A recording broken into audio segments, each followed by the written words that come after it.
obtenu l'autorisation d'ouvrir un hôpital de jour en orthopédie, en neurologie et en gériatrie par l'ARS au mois d'avril 2019. On a commencé les travaux sur l'ancien site de la maison de retraite du centre hospitalier le 2 septembre 2019 et on a accueilli nos premiers patients le 6 janvier 2020. En hôpital de jour, donc les gens viennent le matin et repartent chez eux. On fait de l'orthopédie, de la neurologie et de la gériatrie.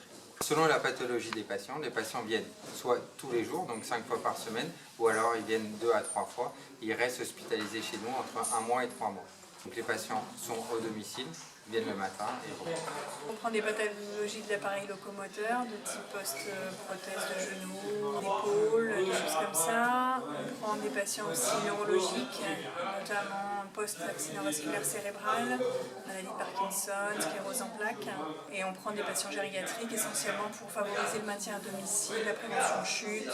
Alors, maintien à domicile, ils sont déjà maintenus, mais on va essayer de consolider les acquis, notamment pour les patients gériatriques et les patients neurologiques, et aussi de les accompagner dans l'adaptation du domicile. Parce que le plus de nos établissements, c'est qu'on a une prise en charge pluridisciplinaire et qu'en fait on va accompagner les gens, certes on va les rééduquer, mais aussi chez eux en leur permettant de mettre en place des aides, les faciliter dans la coordination des soins chez eux.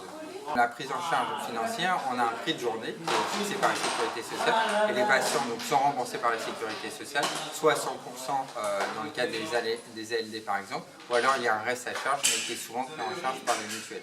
Alors l'intérêt pour nous d'avoir ouvert Clients Étant au sein de l'hôpital, c'est qu'on peut avoir accès au plateau technique de l'hôpital, les urgences si besoin, l'imagerie, donc c'est un vrai plus. On n'aurait jamais pu faire cet établissement si loin d'un hôpital.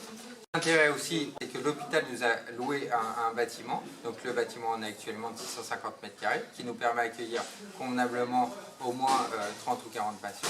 Et en parallèle, l'hôpital nous a vendu un terrain et on va construire une clinique derrière le parking de 2000 m².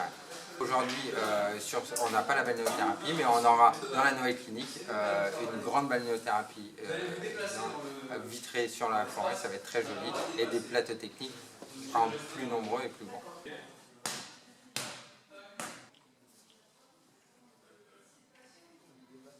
C'est vrai que dans la plupart des cas, c'est assez gratifiant de prendre en charge ces patients qui vont progresser et qui sont en général très reconnaissants vis-à-vis de toute l'équipe pour les progrès réalisés. Il y a quelques pathologies où ça l'est un peu moins, mais globalement, c'est vrai que les patients sont contents de la prise en charge et en général, ça se passe vraiment bien.